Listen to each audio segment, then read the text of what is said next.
3, 2, 1. Assalamualaikum warahmatullahi wabarakatuh. Alhamdulillahirrabbilalamin. Allahumma sholli ala sayyidina Muhammad wa ala ali sayyidina Muhammad. Baiklah, pada hari ini kita akan berdiskusi dalam mata kuliah sosiologi, yang mana diskusi kita pada pagi hari ini yaitu apa itu sosiologi, pendekatannya, paradigma pengetahuannya.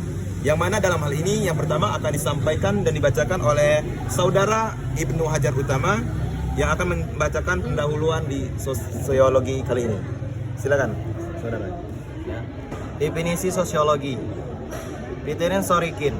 Sosiologi adalah ilmu yang mempelajari hubungan dan pengaruh timbal balik antar aneka macam gejala sosial, seperti antara gejala ekonomi dengan agama, keluarga, dan moral, Raucek, dan Warren Sosiolog. Sosiologi adalah ilmu yang mempelajari tentang hubungan antara individu dengan kelompok masyarakat. Sosiologi adalah ilmu sosial yang kategoris, murni, abstrak, rasional, dan empiris, berusaha mencari pengertian umum. Objek material sosiologi. Objek material sosiologi adalah masyarakat, di mana yang dilihat adalah hubungan antar manusia dan proses yang timbul dari hubungan manusia dalam waktu yang sama. Sadar merupakan kesatuan, merupakan suatu sistem bersama.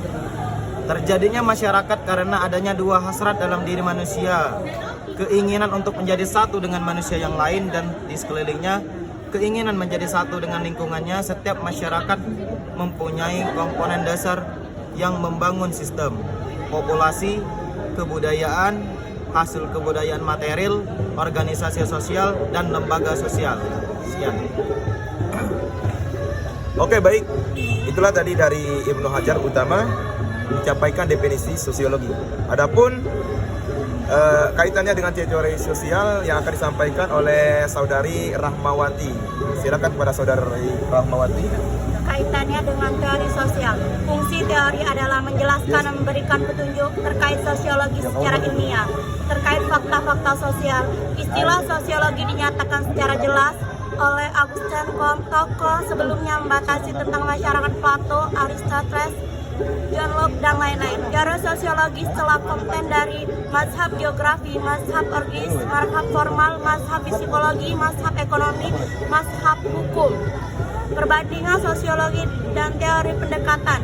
Ada beberapa definisi tentang sosiologi. Hal tersebut karena adanya perbedaan filsafati yang melandasi para sosiolog, sehingga menyebabkan adanya ketidaksamaan pandangan tentang pengertian sosiologi.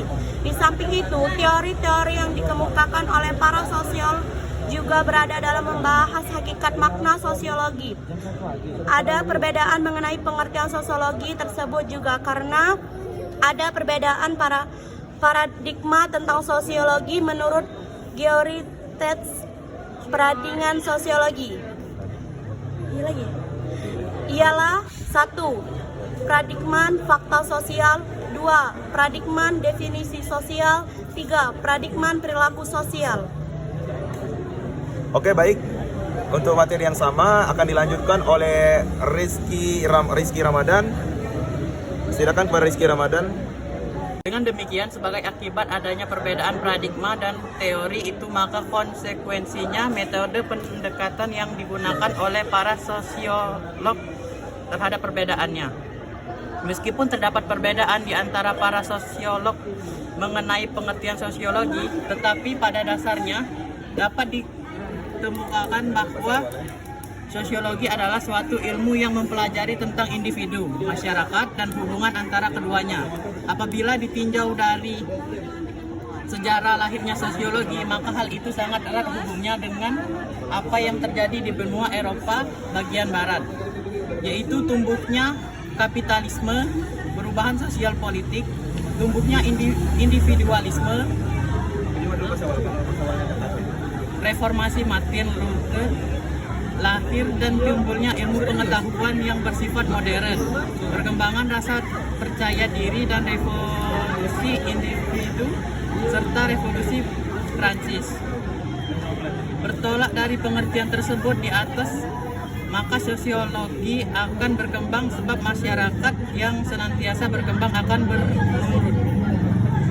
Adanya pengertian dan pemahaman terhadap substitusi permasalahannya. Konsekuensinya lahirnya teori-teori yang maksud sebagai acuan dalam pemecahan masalahnya. Apakah itu teori yang bersumber pada paradigma fakta sosial, tindakan sosial, perilaku sosial, atau teori-teori bersifat alternatif? Itulah tadi penyampaian dari saudara Rizky Ramadan. Selanjutnya akan disampaikan oleh saudara Rahmat Hidayat, yaitu yang akan membacakan paradigma definisi sosial. Kepada saudara Rahmat kami persilakan.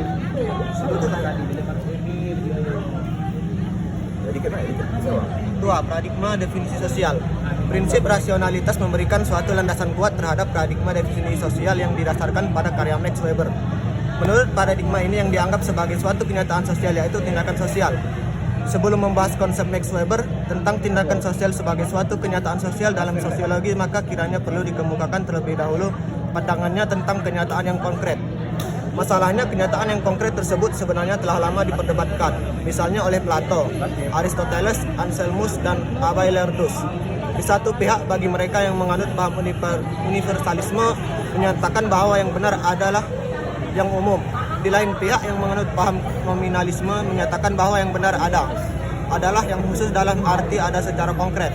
Selanjutnya, bertolak dari hal tersebut di atas, maka muncullah paham subjektisme dan objektivisme. Metode yang digunakan dalam paradigma definisi sosial ialah observasi dalam rangka mengamati untuk memahami agar dapat menyimpulkan makna tentang akibat yang timbul dari perilaku sosial antar hubungan sosial. Oke, baik. Itulah tadi penyampaian materi paradigma definisi sosial yang mana telah disampaikan oleh saudara Ahmad. Selanjutnya akan dibacakan oleh saudara Rohim untuk melanjutkan dari saudara Ahmad. Silakan kepada saudara Rohim. Paradigma perilaku sosiologi, paradigma ini dikemukakan oleh B.F. Skinner dengan maksud ingin menjelaskan asas-asas yang terdalam dalam psikologi aliran behaviorisme ke dalam sosiologi. Menurut pendapatnya, yang menjadikan objek perilaku sosiologi adalah perilaku manusia yang nyata dan konkret serta kemungkinan pengulangannya. Dengan demikian, perilaku manusia yang menjadi objek sasaran sosiologi yaitu tindakan yang dapat diserap secara indrawi dengan kemudian ke AJK-nya. Di samping itu, menurut paradigma perilaku sosiologi dinyatakan bahwa tingkah laku individu yang langsung berkaitan dengan lingkungan dan menimbulkan konsekuensinya berupa akibat akan adanya perubahan pada lingkungan dan dapat menyebabkan adanya perubahan tingkah laku individu yang bersangkutan. Adapun yang dimaksud lingkungan dalam hal ini yaitu segala macam objek sosial dan objek yang bukan sosial. Oke, baiklah, itulah tadi penyampaian dari saudara Rohim.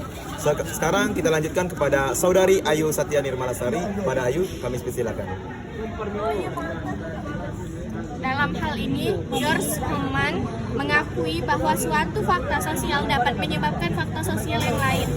Meskipun hal ini belum dapat dikatakan sebagai pemberian penjelasan, menurutnya hal ini harus dijelaskan lewat pendekatan psikologi, yaitu dengan pendekatan perilaku. Adapun mengenai metode yang digunakan oleh paradigma perilaku sosial, yaitu dengan kuesioner, wawancara, observasi, sekalipun dalam paradigma ini banyak menggunakan eksperimen. Sekian.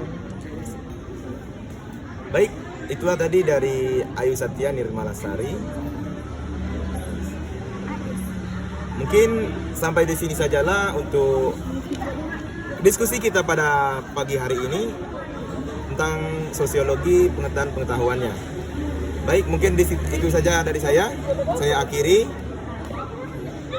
Wabillahi taufiq wal hidayah. Wassalamualaikum warahmatullahi wabarakatuh. Assalamualaikum warahmatullahi wabarakatuh.